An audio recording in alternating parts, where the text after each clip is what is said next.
Good morning from Barstow, California. You're on the road with Norm, and behind the camera is Chris. Today we are on a memorial ride north of Barstow up to the site of the crash of the XB-70 Valkyrie. Behind us is the I-15 highway, and we're going to ride north of the highway just a little ways up into the Mojave Desert.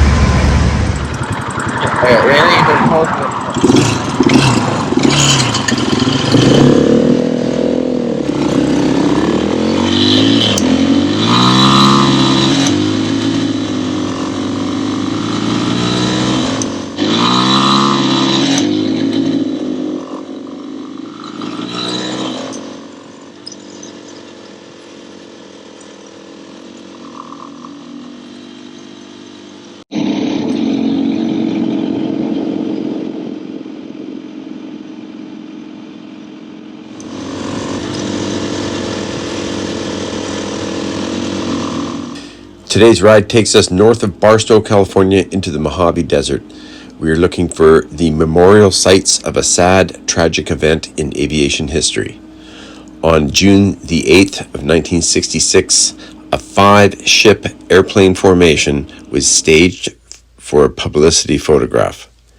One American jet engine company had designed and manufactured the engines for all of the 5 airplanes in the photo shoot. They wanted a unique photo that showed 5 airplanes with their engines. And these were very special airplanes. It was really a very unique photo. The featured airplane was a prototype Mach 3 nuclear bomber. This aircraft was the fastest bomber in history, and it was brand new. It was a classified test aircraft that belonged to the United States Air Force. It proved very reliable and had been flown 46 times for a total of 92 hours. The program was eventually canceled, as it was obvious that advancements in surface-to-air missile rocketry were going to make it impossible to fly over enemy territory. At the same time, rocketry was making it simple to deliver bombs anywhere on Earth. This was an era of incredible technological advancement, funded by weapons delivery research. By the end of the 1960s, they put a man on the moon. A big step for science, but a giant leap for missile technology.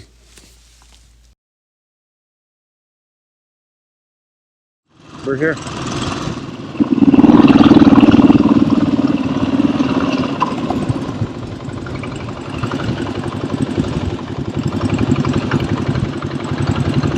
And we're going to park right back here.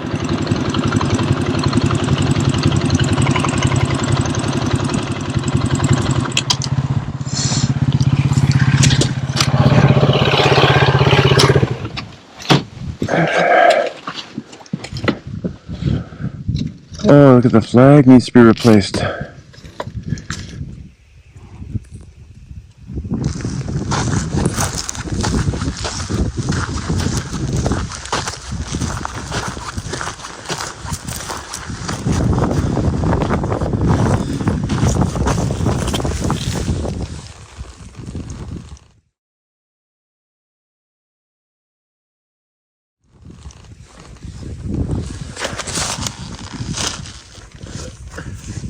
Some pretty great stuff people have left here. Here's little bits of the airplane. These are bits and pieces of the plane itself.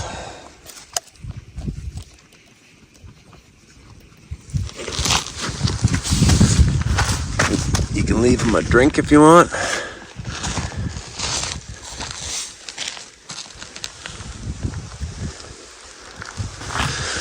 I think these are more little bits of the airplane.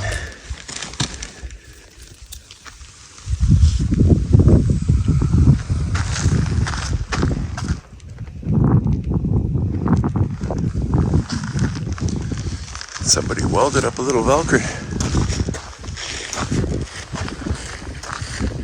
Quite well done, I'd say.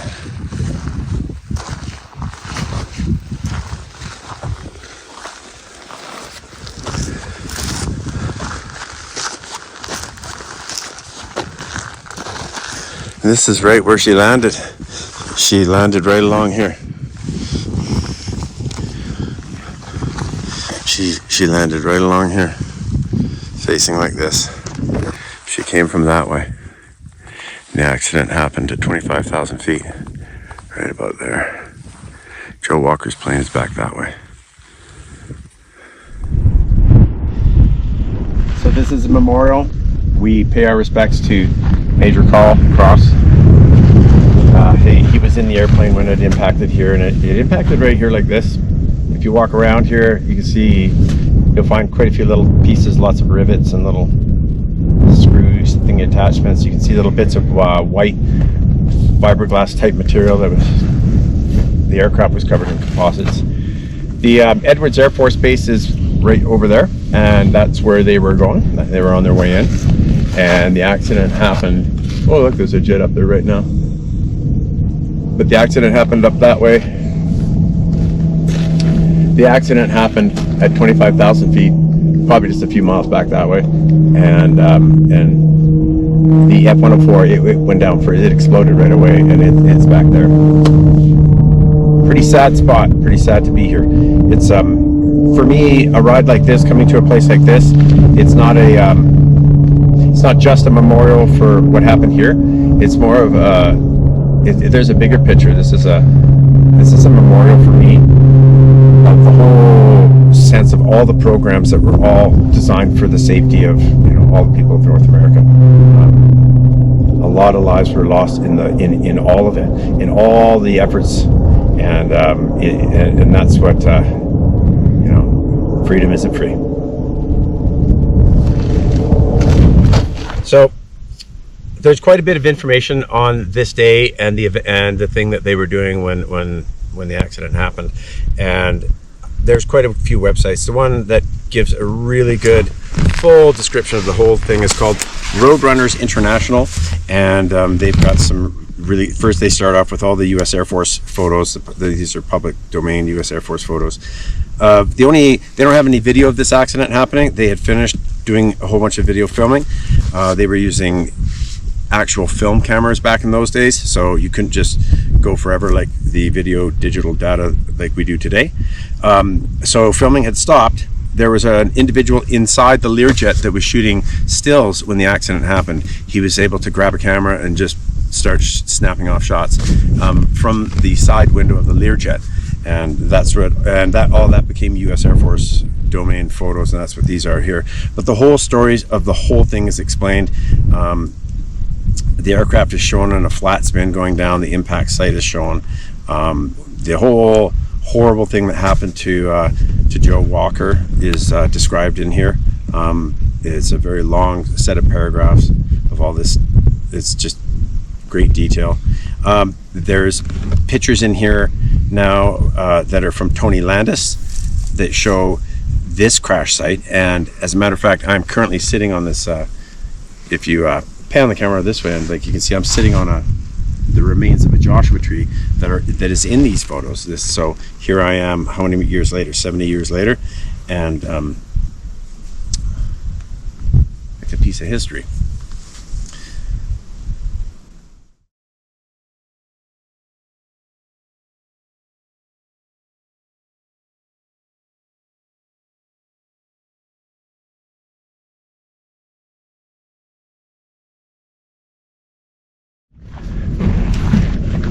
Keeping the flag flying is important. Really important.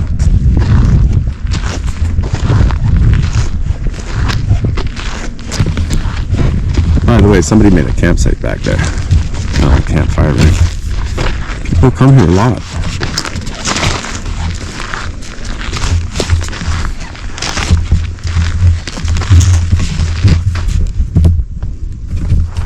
We're gonna hop on our bikes and head over that ridge and pay our respects to Joe Walker.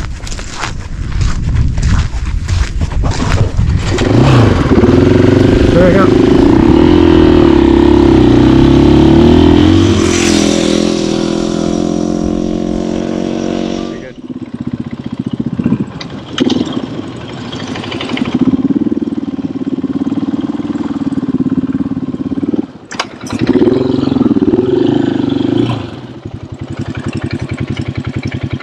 NASA Chief Test Pilot Joe Walker.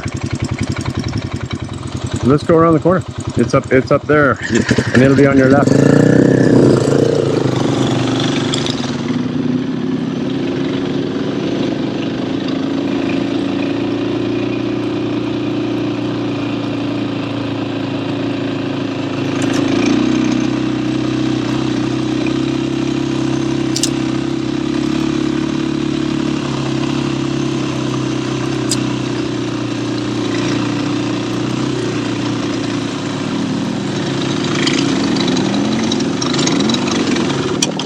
Oh, I just blew it with the wrong gear.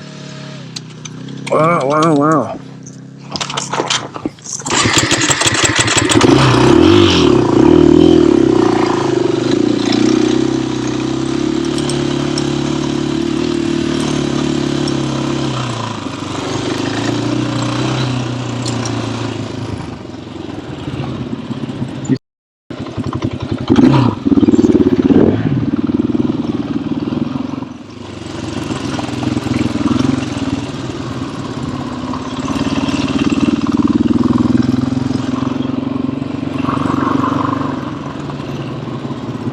There it is.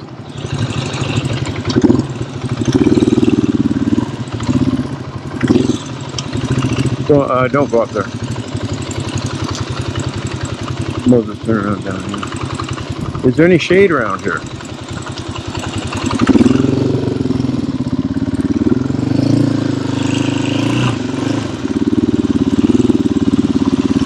Okay, well, I'm gonna hike up there and you're gonna drone fly. So Chris is gonna fly the drone from a little shady spot there, right next to a little road. Pretty rough road getting in here. I don't think a Volvo would make it in, but a Jeep would, short wheelbase pickup would. But it's pretty rough. It was a very spirited ride. And we'll come here just to honor Joe Walker, and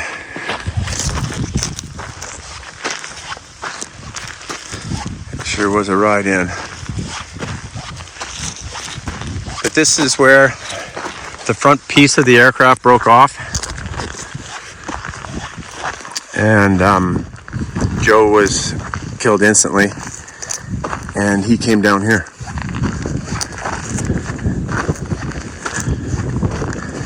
The cockpit section was found right here.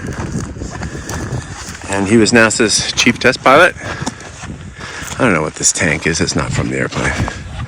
I don't know what it's doing here. We'll see.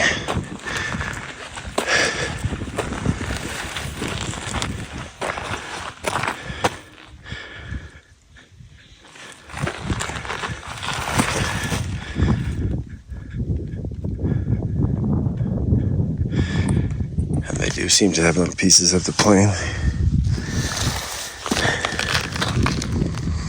And a whole bunch of this material that's melted onto this rock that actually some kind of composites. Next time I come, I'll bring a flag. Now this tank is a fuel tank, and it does look like it's out of an aircraft, but there's no way it was out of this one. Good sound.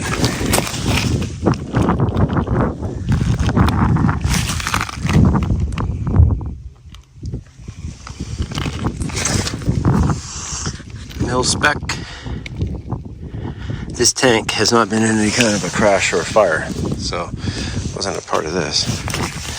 All the same, kind of cool. There are some little things on the ground. That doesn't look like it's been in a crash, but who knows?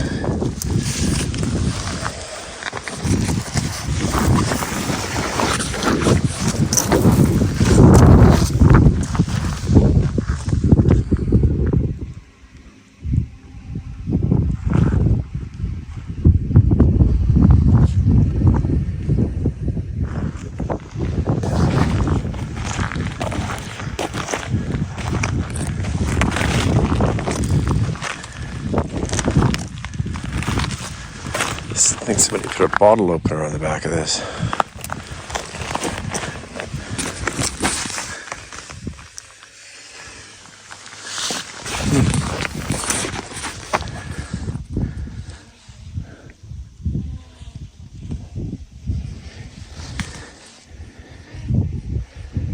Just before the accident happened, a controller from Edwards Air Force Base called out traffic of a B-58 Hustler coming their way.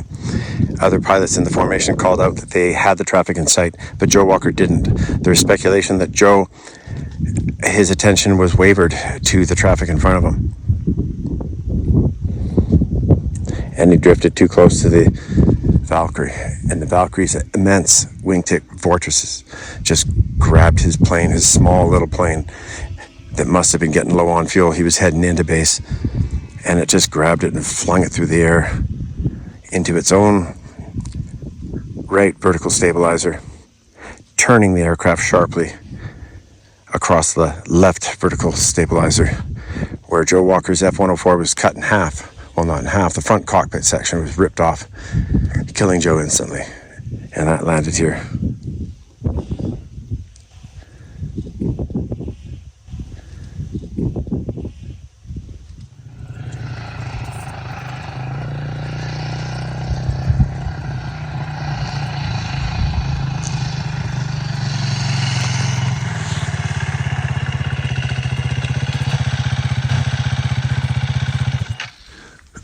We're at the spot where the F-104 came down. Quite a bit of research other people have done that you can see on YouTube that explains this quite a bit about this. I'll post a link of a fellow that did a really good description of this event. But the F-104, it landed with the front part of it close to the cross and along this slope, just like this. Just like this. The accident happened at 25,000 feet up there. Came this way. It was engulfed in flame at the point of impact, so it burned all the way down, and it hit here, and it was on fire, burned up. And the cockpit section is up that little road that we just came from, and Joe Walker's memorial's up around the corner.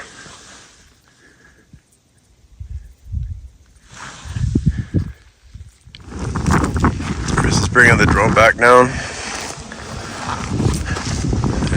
Memorial things here.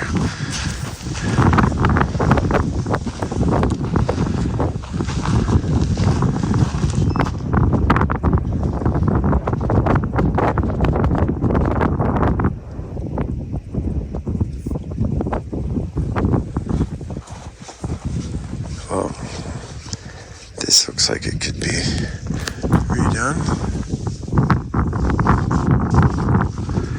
And all the pictures show this. They show it right here like this.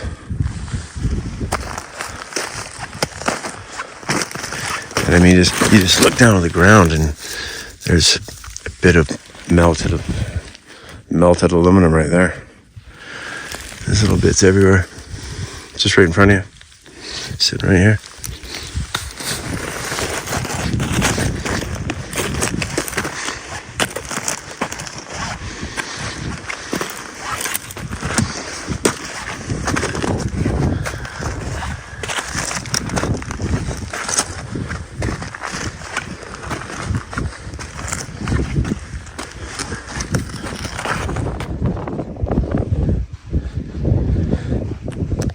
Edwards Air Force Base is over that way. That's where they were going.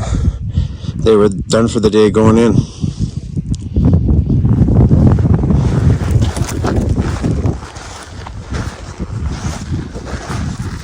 A lot of people say this accident didn't need to happen. And some very high-ranking people lost their jobs over this. And I think Air Force policy, a lot of Air Force policy came out after this about who could request demonstration flights of government property, because nothing was gained from this. It's like a tragedy that's just an unnecessary, the saddest of tragedies.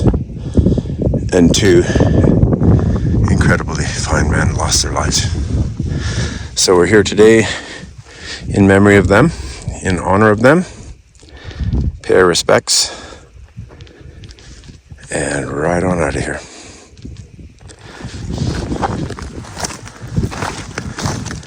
Pretty good silhouette of the plane that Joe Walker was flying.